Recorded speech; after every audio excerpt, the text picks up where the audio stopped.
Perhaps the bucket had missed something. Perhaps it had not seen how much joy Stanley got from slamming the number 3 repeatedly.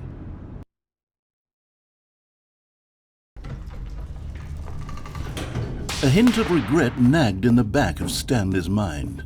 Should he demonstrate? Stanley and the bucket walked straight ahead through the large door that read, Mind Control Facility.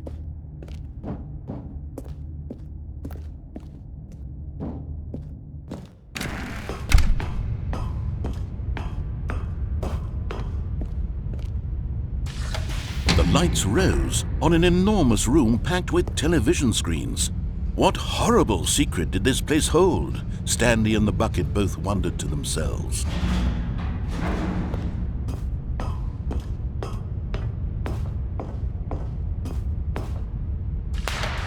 The monitors jumped to life, and Stanley nearly dropped the bucket in shock.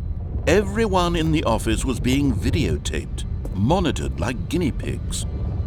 The bucket had never seen anything like this, and it very nearly burst into tears as Stanley cradled it gently, reassuring it that everything would be fine.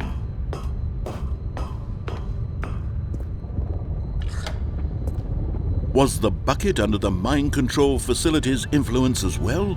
Had the bucket been told to do things it didn't wish to do? What kinds of things does a bucket want to do or not want to do in the first place? These questions raced furiously in Stanley's feeble mind.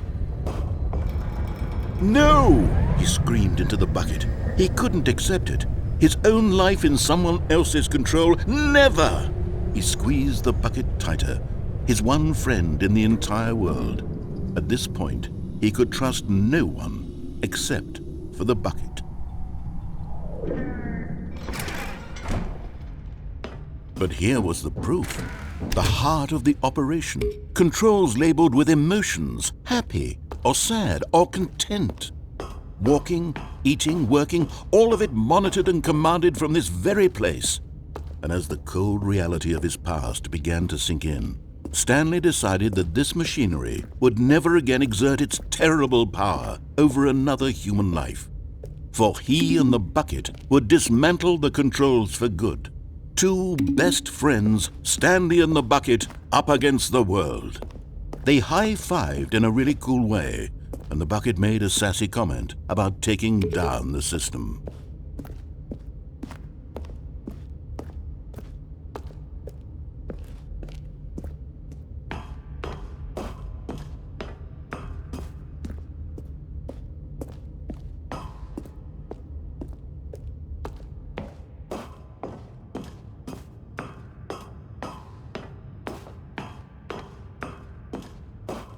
When at last they came to the source of the room's power, Stanley and the bucket knew it was their obligation to put an end to this horrible place and to everything it stood for.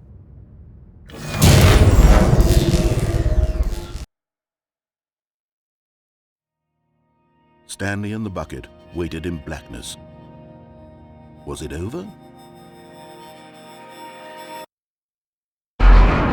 Yes, they had done it. Stanley and the bucket had defeated their greatest and darkest enemy, freed themselves from the tyrannical grip of the evil mind control machine. Freedom was now mere moments away. Excitedly, the two of them began to discuss the kind of life they wanted to live once they stepped through this massive door. The bucket wanted to learn to roller skate. Stanley wanted to sneeze in every country on Earth. Both of them wanted to begin watching a movie, any movie, but then stop it halfway through and begin watching it in reverse from the end. True, it was a simple life they envisioned, but it was one they'd lived together, with one another to lean on, to trust, to support. What? Wait. What was happening? Why had the door stopped? Was Stanley and the bucket not about to be freed? An unbearable silence filled the room, lingering in uncertainty, until finally the truth hit Stanley square in the face. This building did not want the bucket to leave. Even the facility itself recognized the incredible calming presence of the bucket, needed the soothing warmth of the bucket, would go to any lengths not to part with the bucket. No. Stanley can't leave this place, not while he has such a precious bucket in his arms. Not while this building has anything to say about it. Stanley realized he would never again leave this very room. But at least he has the bucket. To be trapped eternally in darkness isn't really so bad, Stanley thought to himself. As long as I have my bucket with me, right? I'll be okay, won't I? Stanley gulped. Very soon now, he was about to find out.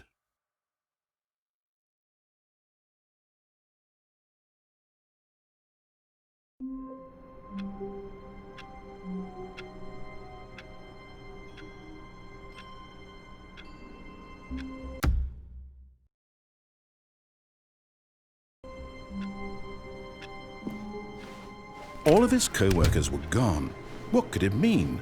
Stanley decided to go to the meeting room. Perhaps he had simply missed a memo. No matter how hard Stanley looked, he couldn't find a trace of his co-workers. The confusion and the chaos all seemed to melt away as Stanley embraced the bucket.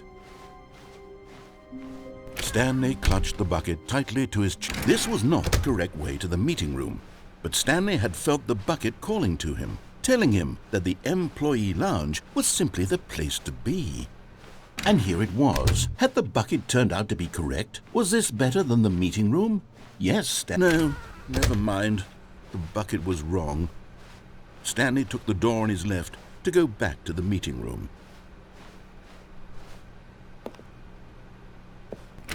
No, said the bucket. don't go to the meeting room. Go somewhere else. The cargo lift, yes. Go there. Go to the cargo lift.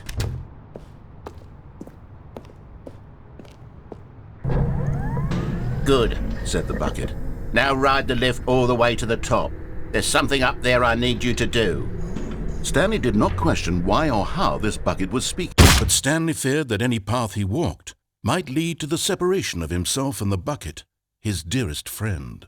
So he threw himself to his death, that they might die in one another's arms. How deeply touching.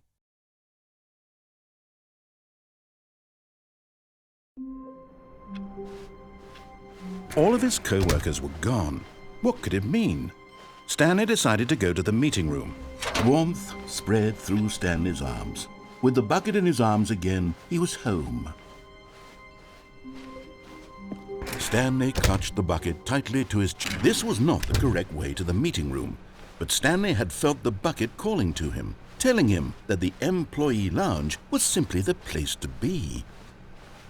And here it was. Had the bucket turned out to be correct? Was this better than the meeting room?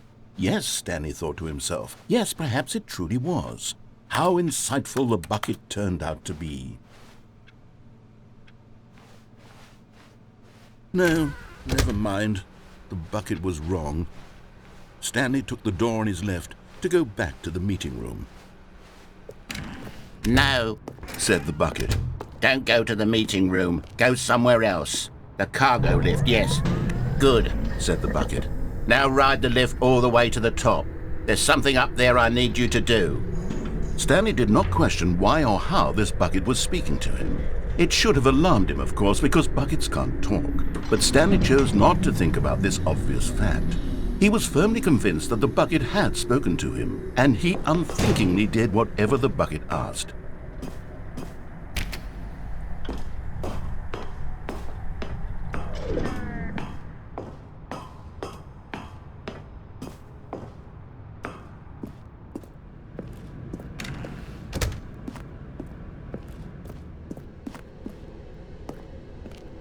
No, stop. Look there on the wall. You see, there's a sign right there. It says, "No buckets past this point." Stanley, how could you think it was okay to bring the bucket here? Unless, what if the problem is that you actually don't know what is a bucket and what isn't a bucket? I suppose that would explain a lot about your behavior up to this point. Which, if that's true, well, my goodness, I think we have to do something about it. This misunderstanding could have dire consequences on the entire rest of the game if not addressed quickly and properly. So much of the impact of the story is dependent on your understanding of what is and isn't a bucket. Please, step in here for a moment.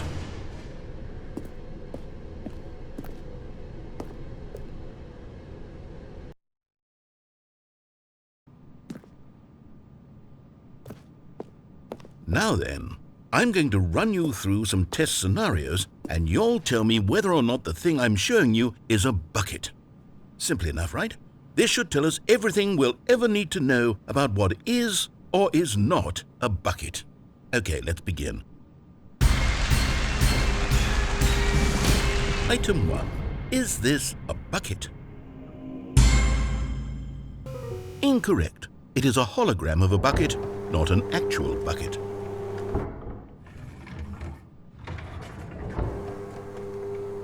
Item 2. Is this a bucket? Incorrect. It is a 3D printed recreation of a bucket, not an actual bucket.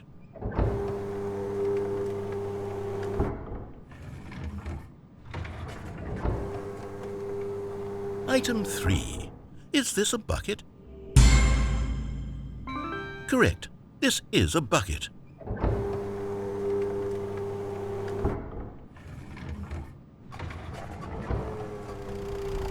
Item 4.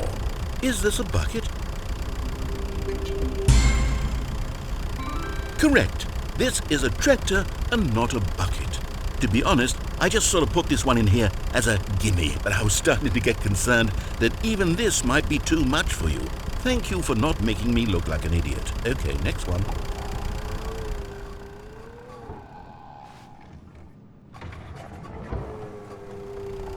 Is this a bucket?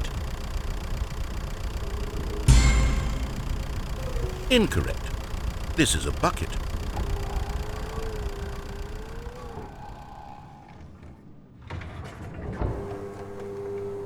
Item 6. Is this a bucket? Trick question. Both. Gotcha.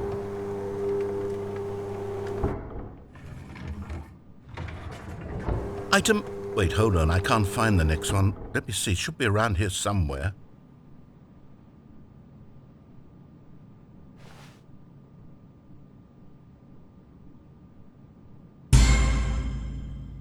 Okay, you and I both know there isn't anything here. And I don't appreciate the implication that nothing is a bucket when we both clearly know that a bucket is something, and therefore nothing could possibly be something.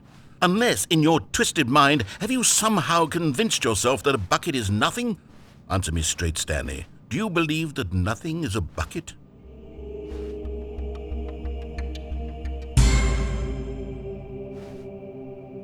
You know what?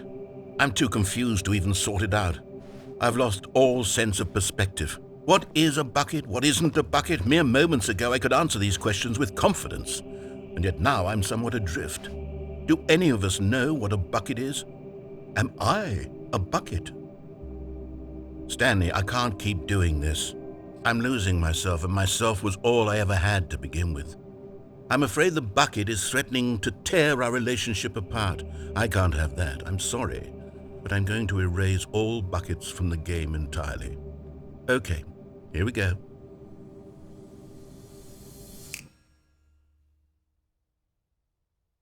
What happened? Is everything gone? Why did everything disappear? Wait, was everything a bucket? Every single thing in the game was a bucket? Oh my God, I had no idea. How could... Except me.